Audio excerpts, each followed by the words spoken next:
Kamu pernah nggak ngerasa diawasin, padahal kamu yakin kamu sendirian? Bagaimana kalau aku bilang, ada yang ngintip dari dalam lemari, tapi lemari itu terkunci dan kuncinya kamu yang pegang? Selamat datang di Bunga Malam, tempat di mana cerita-cerita nyata dan menyeramkan menemukan ruang untuk berbisik ke telinga kalian. Kalau kamu suka kisah horor yang bukan cuma bikin merinding tapi juga mengaduk-aduk perasaan, jangan lupa klik tombol subscribe, nyalain lonceng, dan siapkan dirimu, karena malam ini kita akan bertamu ke sebuah kamar kos yang sudah lama, tidak benar-benar kosong. Namaku Lela. Aku anak pertama dari 3 bersaudara, dan satu-satunya yang bisa kuliah sampai luar kota. Orang tuaku bukan orang berada. Ayah cuma buruh pabrik plastik, dan ibu buka warung kecil di depan rumah. Waktu aku dapat undangan masuk universitas negeri di kota besar, kami semua bahagia, tapi juga cemas. Biaya hidup di kota jelas tidak murah. Maka sejak awal aku sudah bersiap untuk hidup hemat, semampunya. Aku datang sebulan lebih awal sebelum perkuliahan dimulai. Niatnya biar bisa cari kosan murah, sambil adaptasi sama lingkungan baru. Setelah survei sana-sini, akhirnya aku temukan satu kosan tua yang letaknya agak jauh dari kampus, masuk ke gang kecil yang hanya bisa dilalui motor. Bangunannya besar, seperti rumah peninggalan Belanda. Dindingnya tinggi, catnya mengelupas, dan banyak bagian atap yang ditambal seng baru. Aku sempat ragu. Tapi waktu ibu menatapku sambil berkata, "Yang penting ada tempat tidur, Nak," aku langsung mengangguk.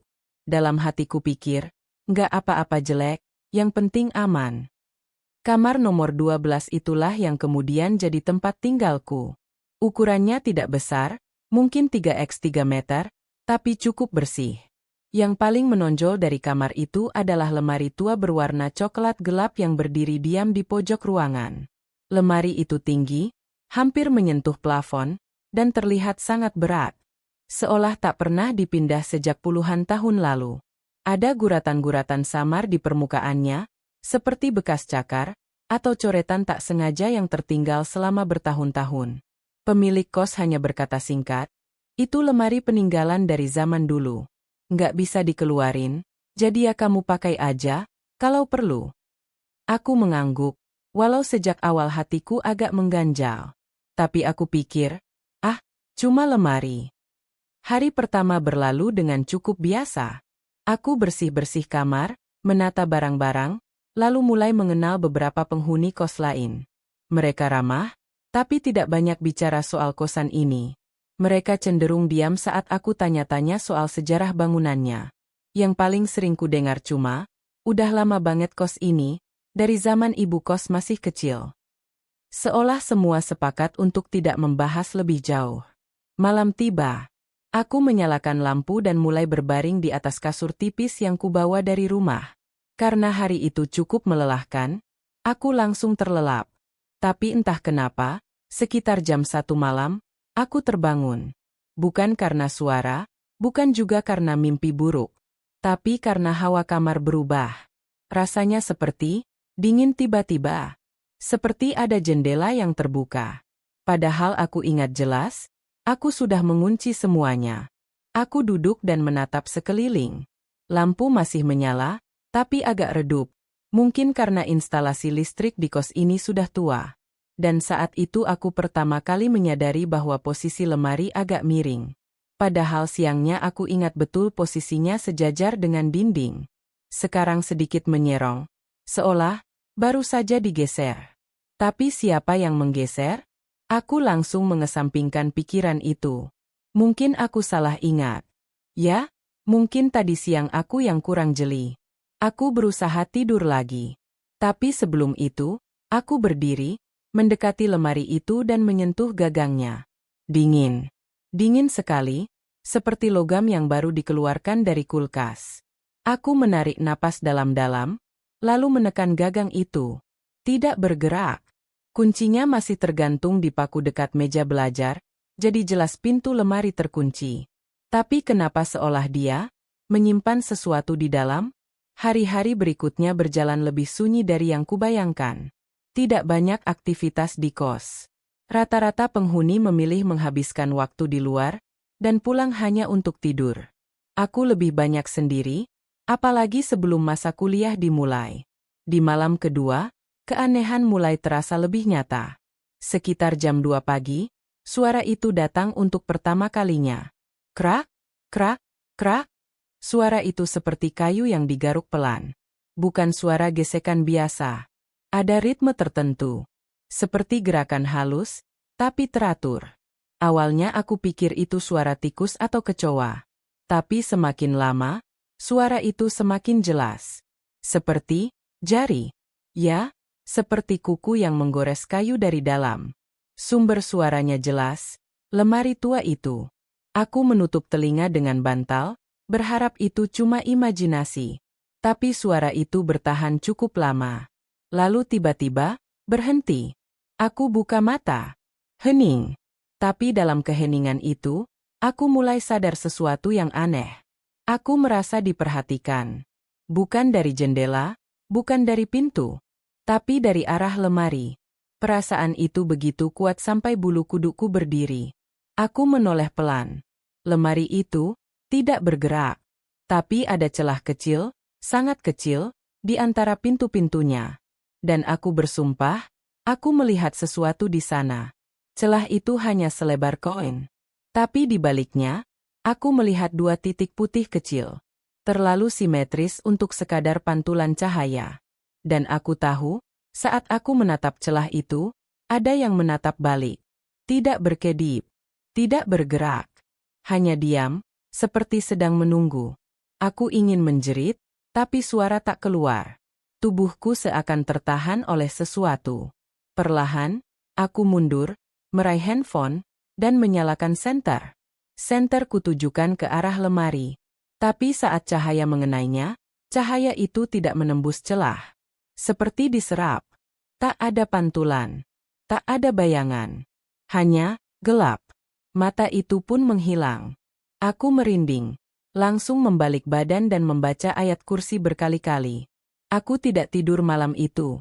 Aku duduk di pojokan, memeluk lutut dan menatap lampu yang bergoyang pelan karena angin dari jendela kecil.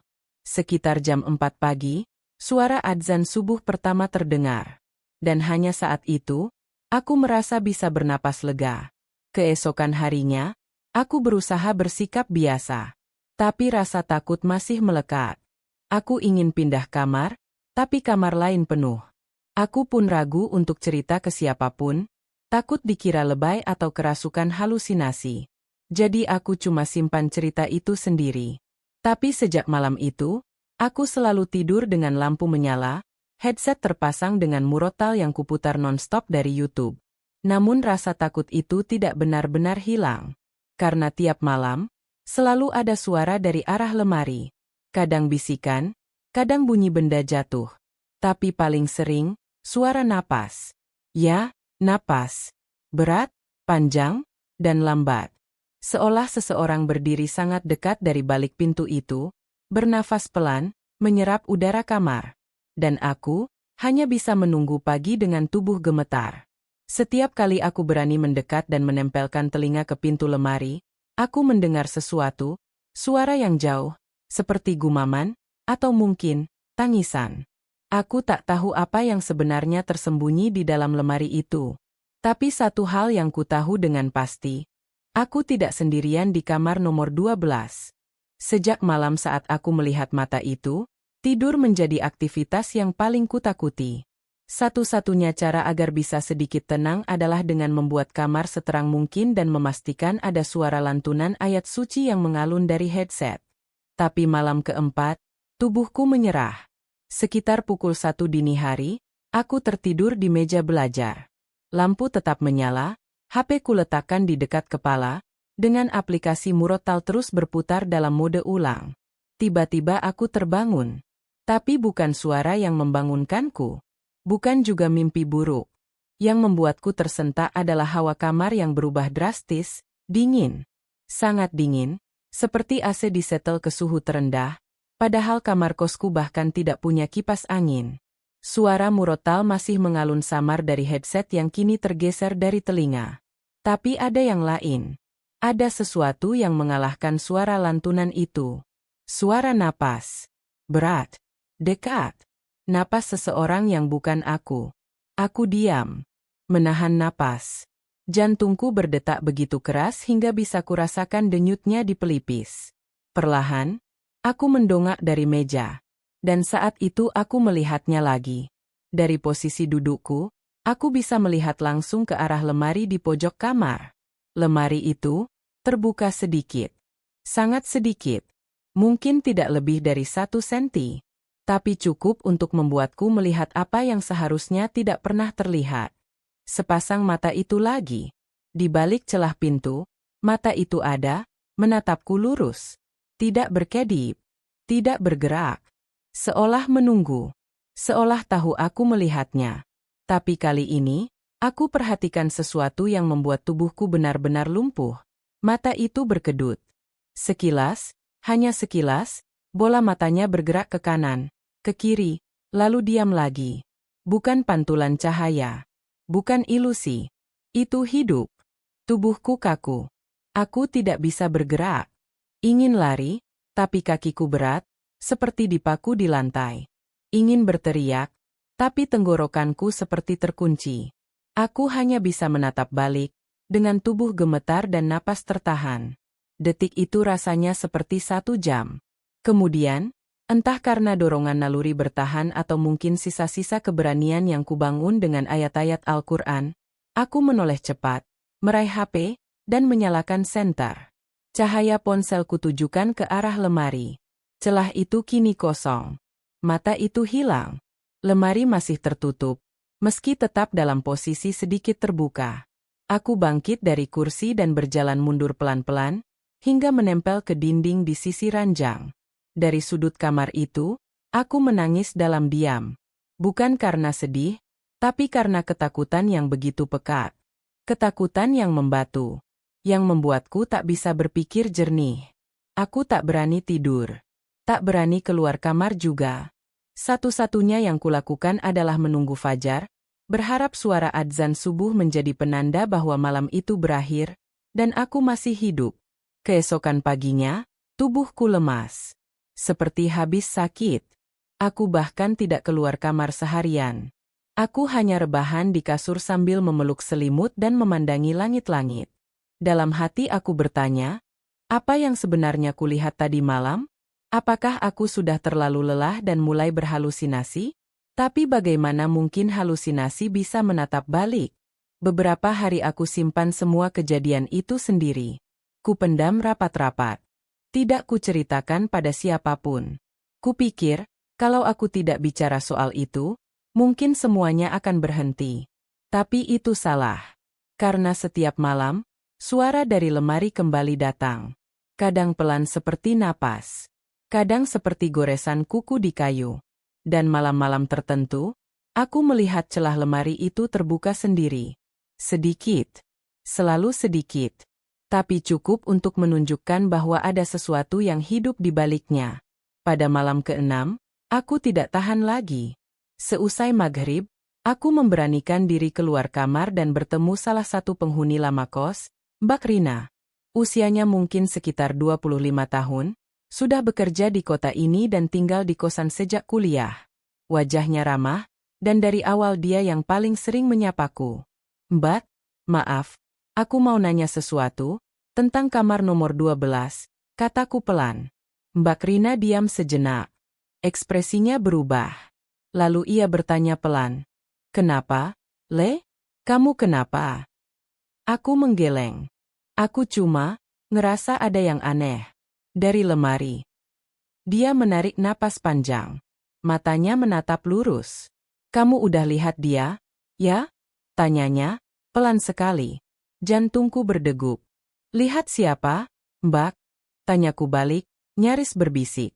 Anak itu, jawabnya singkat. Yang ada di lemari. Aku menatap Mbak Rina dengan wajah bingung dan takut.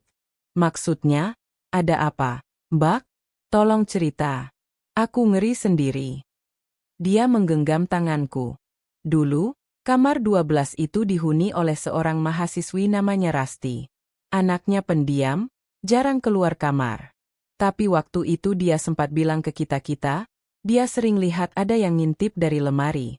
Kami pikir dia cuma stres, soalnya katanya juga sering dengar suara-suara. Terus, dia kenapa? Tanyaku cepat. Dia pindah. Tiba-tiba. Tengah malam. Nggak pamit. Cuma ninggalin tulisan di tembok kamar. Setelah itu, kamar kosong lama banget. Kosan ini sepi karena orang-orang dengar kabar. Tapi lama-lama orang lupa. Sekarang cuma yang udah lama di sini yang tahu. Aku gemetar. Rasa dingin merambat dari ujung jari ke tengkukku. Tulisan apa? Tanyaku. Kamu mau lihat? Tanya Mbak Rina. Aku mengangguk pelan. Siang itu, aku dan Mbak Rina masuk ke kamarku. Untuk pertama kalinya, aku merasa benar-benar takut akan ruangan ini. Bukan hanya karena kejadiannya, tapi karena akhirnya semua yang kualami bukan hanya ilusi, ada orang lain yang pernah melihatnya juga. Kami menggeser meja belajar dan kasur. Debu-debu beterbangan, dan sarang laba-laba terlempar dari sudut dinding. Di bawah lampu siang, akhirnya aku melihat tulisan itu. Di dinding, dengan spidol hitam yang sudah pudar, tertulis, "Jangan buka lemari itu. Dia ngintip tiap malam." Tanganku gemetar. Aku memandangi tulisan itu lama. Tulisan yang bergelombang, seperti ditulis dalam keadaan panik. Seolah orang yang menulisnya sedang dalam ketakutan luar biasa. Mbak Rina menatapku. Kamu harus cerita ke Bu Kos, katanya. Kami pun menemui Bu Kos sore itu. Tapi ketika kami menjelaskan semuanya, reaksi Bu Kos di luar dugaan. Ia tampak marah. Ah, kalian ini. Jangan bawa-bawa cerita horor ke sini.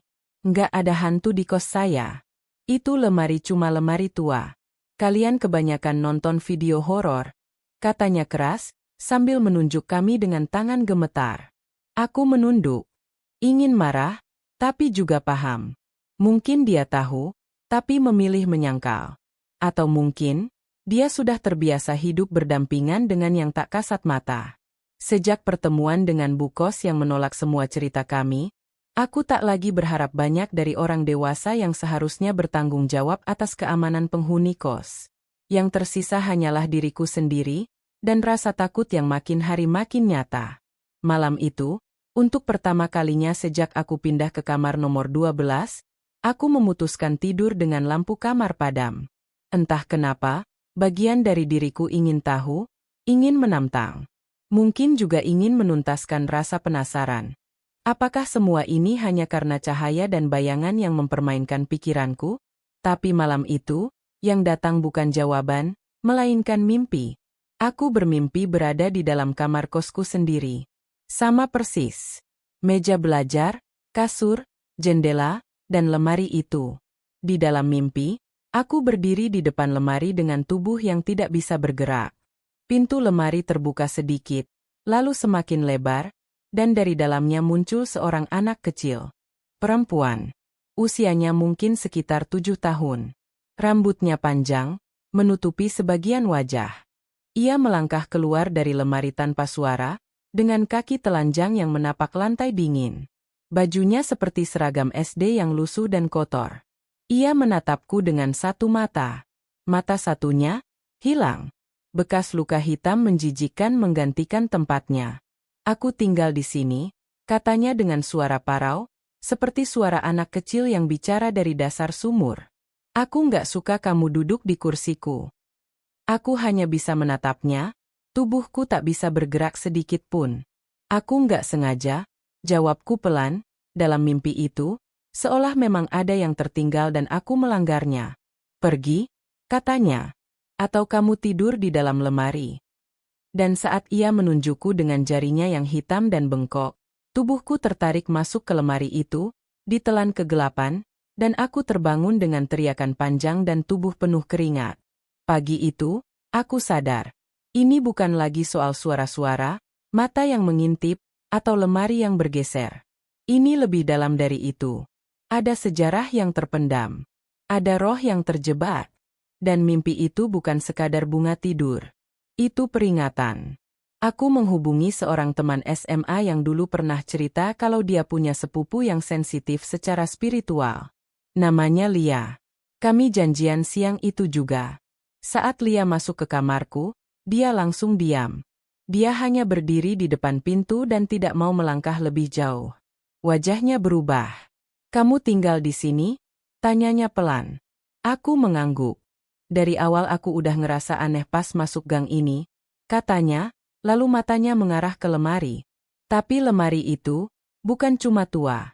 Ada yang dijaga di dalamnya. Bukan oleh manusia.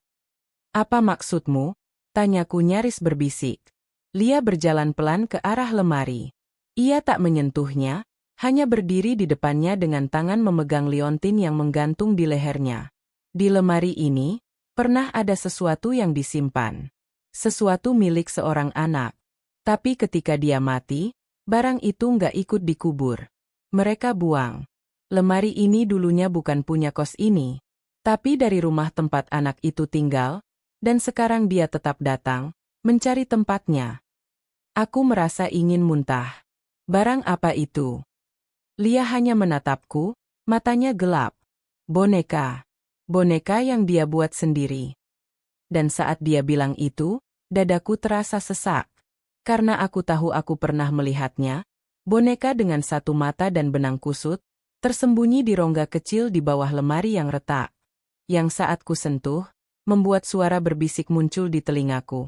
Itu milikku, jangan diambil. Malam harinya, aku menggali keberanianku.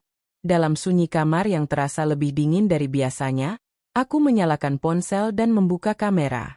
Aku arahkan ke bawah lemari, ke rongga sempit itu. Boneka itu masih di sana. Diam. Tapi kali ini aku tidak hanya melihat, aku merekam. Dan saat kamera merekam, aku melihat sesuatu yang tidak terekam oleh mata telanjang. Boneka itu bergerak. Tangannya, perlahan, berpindah posisi. Dari menghadap ke depan, ke arah sedikit melengkung seperti menyambut. Aku lempar HP kau spontan, nyaris berteriak. Tapi sebelum bisa melangkah ke pintu, aku melihat, dengan mata kepala sendiri, boneka itu bergeser keluar dari celah lemari. Pelan. Tidak melompat. Tidak terbang. Tapi merayap, seperti hidup. Dan dari dalam lemari, terdengar suara kecil. Seperti nyanyian anak-anak. Lamat-lamat, suaranya makin jelas. Peluk aku, jangan buang aku masih di sini. Suaranya begitu pilu, begitu menyayat. Bukan seperti suara hantu yang menyeramkan. Tapi seperti suara anak kecil yang ditinggalkan sendirian terlalu lama. Aku terduduk di sudut kamar, menahan tangis. Air mata menetes bukan karena takut, tapi karena aku merasa bersalah. Boneka itu, anak itu, tidak ingin menakutiku. Ia hanya ingin dikenang. Tapi aku tetap saja takut. Karena bagaimana bisa aku hidup bersama sesuatu yang tak seharusnya ada di dunia ini? Keesokan paginya, aku putuskan untuk menyelesaikan semuanya. Bersama Mbak Rina dan Lia, kami gotong lemari itu keluar kamar. Beratnya luar biasa, seperti kayunya menyerap sesuatu yang bukan sekadar massa. Kami bawa ke belakang kos, ke tanah lapang kosong dekat kebun warga. Kami tuangkan minyak tanah, lalu Lia membaca doa-doa perlindungan sambil menyalakan korek api. Kami semua mundur. Tapi saat api mulai menjilat kayu, sesuatu yang aneh terjadi. Lemari itu tidak terbakar. Api menyala di permukaan, tapi tidak merambat. Seperti ditolak oleh kayu itu. Seperti ada yang menolak untuk pergi. Lia terlihat pucat. Dia nggak mau lepas. Masih ada yang mengikat, katanya. Apa yang bisa kita lakukan? Tanyaku dengan suara gemetar. Lia menatap langit. Kita harus temukan asalnya. Tempat dia dulu tinggal. Atau yang menyimpannya pertama kali. Selama dia tidak dipulangkan, dia akan tetap di sini. Aku merasa lemas. Ini bukan lagi kisah horor biasa. Ini seperti membuka luka masa lalu seseorang yang tidak pernah benar-benar dimakamkan. Lemari itu akhirnya kami seret kembali, bukan ke kamarku, tapi ke gudang tua di belakang. Lia menulis ayat-ayat di kertas dan menempelnya di pintu lemari. Sebelum menutup gudang, aku mendengar suara itu lagi. Kali ini bukan nyanyian, tapi tangisan. Tangisan lirih seorang anak kecil yang tidak pernah benar-benar pergi. Aku pindah kamar beberapa hari kemudian. Atas permintaan sendiri, aku minta kamar paling depan, yang paling dekat jalan. Bu kos sempat mengomel, tapi akhirnya membolehkan, mungkin karena aku sudah terlalu berisik. Mbak Rina tetap tinggal di kamarnya. Lia kembali ke kotanya. Dan lemari itu masih di gudang. Masih terkunci. Hidupku perlahan normal. Tapi kadang-kadang, saat aku lewat dekat gudang, aku merasa dilihat. Seolah dari balik celah papan tua, ada mata yang masih mengintip. Bukan marah, bukan menyeramkan, tapi sedih. Kadang aku bermimpi tentang anak kecil itu, tentang bonekanya, tentang rumah tua tempat ia dulu tinggal. Dalam mimpiku, dia selalu duduk di pojok ruangan, memeluk bonekanya, dan berkata, "Aku cuma nggak mau dilupakan." Kini, aku paham. Tidak semua hantu ingin menakuti. Kadang, mereka hanya ingin diingat, dikenang, didoakan. Dan kisah ini akan kuingat seumur hidup. Karena dari balik celah lemari yang sepi itu, aku belajar satu hal. Yang paling menakutkan bukanlah kematian, tapi dilupakan oleh dunia, bahkan saat kita masih ingin didengar. Sudah 2 minggu sejak aku pindah kamar. Hidupku perlahan terasa ringan, tapi rasa waspada itu tak pernah benar-benar pergi. Setiap kali melintasi koridor yang mengarah ke kamar lama, aku seperti melihat bayangan kecil duduk di atas lantai, menyender ke dinding, memeluk lututnya sendiri. Tak jelas. Hanya sesaat. Tapi cukup membuat langkahku melambat. Kadang, dari dalam gudang di belakang, terdengar suara samar yang mungkin bisa dibilang suara angin. Kalau saja tidak terdengar seperti gumaman. Malam hari masih sulit. Aku sudah tak pernah mendengar suara napas berat atau pintu lemari berderit, tapi ada semacam kekosongan yang justru lebih mengganggu. Dulu, ketakutan membuatku tak bisa tidur. Sekarang, kesadaran bahwa ia masih ada dan mungkin masih menungguku, membuat aku terus bertanya-tanya, apa sebenarnya yang dia inginkan dariku? Lia pernah bilang, kadang, orang yang bisa melihat, justru dipilih untuk menjadi penghubung. Dan aku benci kenyataan bahwa mungkin akulah yang dipilih. Aku, yang bahkan tak paham bagaimana cara menenangkan arwah seorang anak kecil yang masih memeluk bonekanya di alam yang tak terlihat. Aku tidak bisa tenang. Ada sesuatu dalam diriku yang berkata, ini belum selesai. Maka, dengan bantuan Lia lewat telepon, aku mencari tahu asal-usul lemari itu. Ternyata, Bu kos dulu membeli lemari itu dari sebuah rumah tua yang sudah lama terbengkalai di pinggiran kota. Rumah itu pernah kebakaran sebagian, dan pemiliknya sudah pindah sejak 5 tahun lalu. Kami datang ke sana, aku, Mbak Rina, dan seorang teman laki-laki yang berani. Rumah itu seperti lukisan kesedihan. Dindingnya menghitam di bagian belakang. Jendela-jendelanya pecah dan ditutup dengan triplek. Tapi saat aku melangkah ke dalam, langkah kakiku langsung berhenti. Bukan karena takut, tapi karena aku tahu tempat ini. Ini rumah dalam mimpiku. Ruang tamunya, lantainya, bahkan tangga kayu di sisi kanan. Ini tempat di mana anak itu duduk. Aku berjalan perlahan menyusuri lorong, lalu menemukan satu ruangan kecil di pojok belakang. Di sana, di tembok yang menghitam, ada coretan samar dengan kapur putih. Aku masih di sini, bonekaku dibuang. Mataku berkaca-kaca. Kata-kata itu nyata. Ia menulisnya. Entah kapan. Mungkin sebelum rumah ini ditinggal, atau sebelum api menjilat seisi ruangan. Aku menyentuh tembok itu dengan jemari gemetar. Maaf, bisikku, entah kepada siapa. Mungkin kepada arwah anak itu. Mungkin pada diriku sendiri, karena telah terlalu lama menunda. Kami mengundang seorang ustaz yang dikenal bisa memediasi arwah. Orangnya sederhana, bersuara pelan, dan tidak suka sensasi.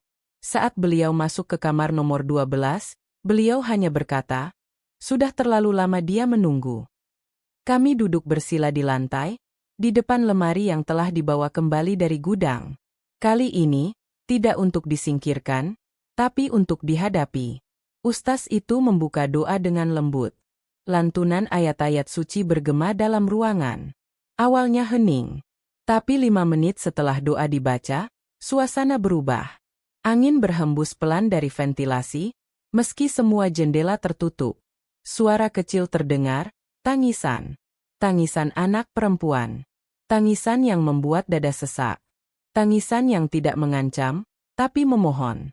Bonekaku, jangan dibuang. Aku takut, aku kedinginan.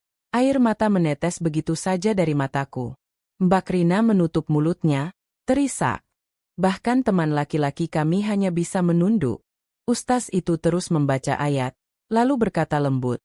Nak, kami tidak bermaksud jahat. Kami hanya tidak tahu. Tapi sekarang kami tahu, dan kami ingin kamu kembali ke tempatmu yang damai. Aku meletakkan boneka itu di pangkuanku, lalu memeluknya perlahan. Ini punyamu. Aku cuma numpang tinggal.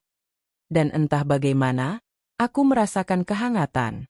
Seperti pelukan. Tapi dari dalam. Dari dimensi yang tak kasat mata. Membawa boneka itu ke makam umum tempat beberapa korban kebakaran dimakamkan. Lia sempat menemukan nama seorang anak perempuan yang meninggal saat kebakaran 5 tahun lalu. Namanya Rani Maulida, usia 7 tahun. Tidak banyak yang tahu kisahnya. Ibunya kabur setelah kejadian. Ayahnya tidak diketahui keberadaannya. Rani meninggal dalam kamar, terkunci sendiri, sementara ibunya berlari menyelamatkan diri. Kami gali lubang kecil di dekat batu nisannya. Ustaz membacakan doa, dan aku sendiri yang meletakkan boneka itu di tanah.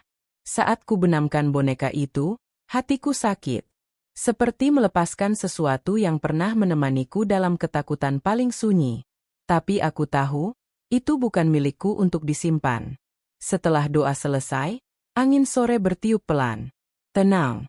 Tidak ada suara. Tidak ada bisikan. Tidak ada mata dari celah. Untuk pertama kalinya dalam beberapa minggu, aku merasa damai. Kami berdiri lama di sisi makam itu, menatap batu nisan kecil yang setengah tertutup lumut. Dalam hati, aku berdoa, semoga Rani bisa pulang. Semoga tak ada lagi yang melihat matanya dari balik lemari. Semoga kisah ini berhenti padaku. Beberapa bulan berlalu.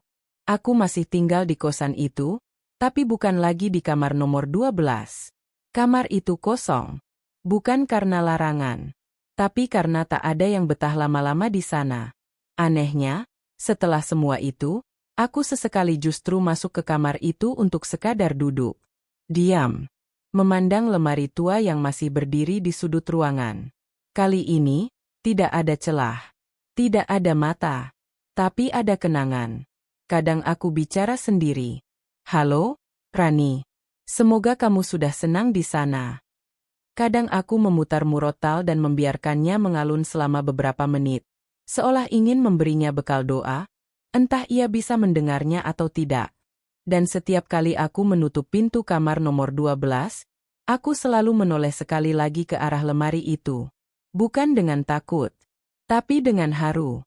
Karena di balik segala cerita seram, aku tahu, di sanalah dulu seorang anak kecil menunggu. Terjebak, lupa, dan hanya ingin dikenang. Sekarang dia tenang. Tapi lemari itu akan selalu mengingat. Dan begitulah kisahnya. Lemari itu kini kosong. Tapi rasa takut tak pernah benar-benar pergi. Karena kadang, yang tinggal di antara celah-celah masa lalu bukan hanya kenangan, tapi jiwa-jiwa yang belum sempat pulang. Terima kasih sudah mendengarkan kisah ini di Bunga Malam. Jangan lupa subscribe, nyalakan lonceng notifikasi, dan bagikan ke teman-temanmu kalau kamu juga pernah merasakan mata yang mengintip dari tempat yang seharusnya kosong. Sampai jumpa di cerita berikutnya. Selamat malam. Dan jangan lupa cek lemari sebelum tidur.